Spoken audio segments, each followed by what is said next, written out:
يا أيها الناس اتقوا ربكم الذي خلقكم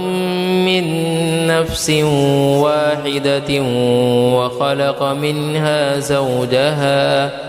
وخلق منها زوجها وبث منهما رجالا كثيرا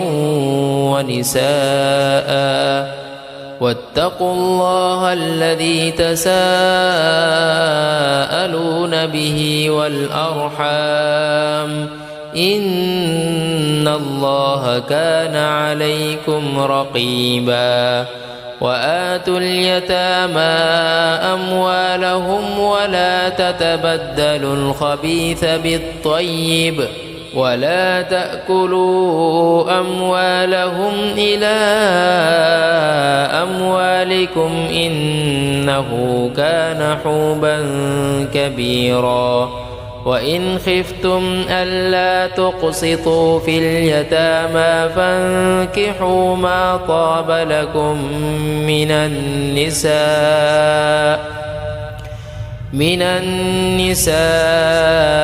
مثنى وثلاث ورباع فإن خفتم ألا تعدلوا فواحدة أو ما ملكت أيمانكم ذلك أدنى ألا تعولوا وآتوا النساء صدقاتهن نحلة فإن طبن لكم عن شيء منه نفسا فكلوه هنيئا مريئا ولا تؤتوا السفهاء أموالكم التي جعل الله لكم قياما وارزقوهم فيها واكسوهم وقولوا لهم قولا معروفا وابتلوا اليتامى حتى إذا بلغوا النكاح فإن آنستم منهم رشدا فادفعوا إليهم أموالهم ولا تأكلوها إسرافا وبدارا أن يكبروا ومن كان غنيا فليستعفف ومن كان فقيرا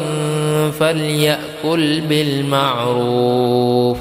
فإذا دفعتم إليهم أموالهم فأشهدوا عليهم وكفى بالله حسيبا للرجال نصيب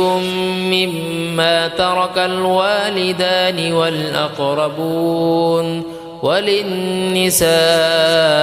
نصيب مما ترك الوالدان والأقربون مما قل منه أو كثر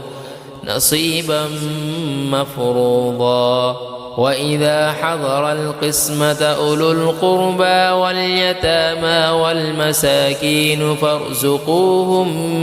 منه وقولوا لهم قولا معروفا وليخشى الذين لو تركوا من خلفهم ذرية ضعافا خافوا عليهم فليتقوا الله وليقولوا قولا سديدا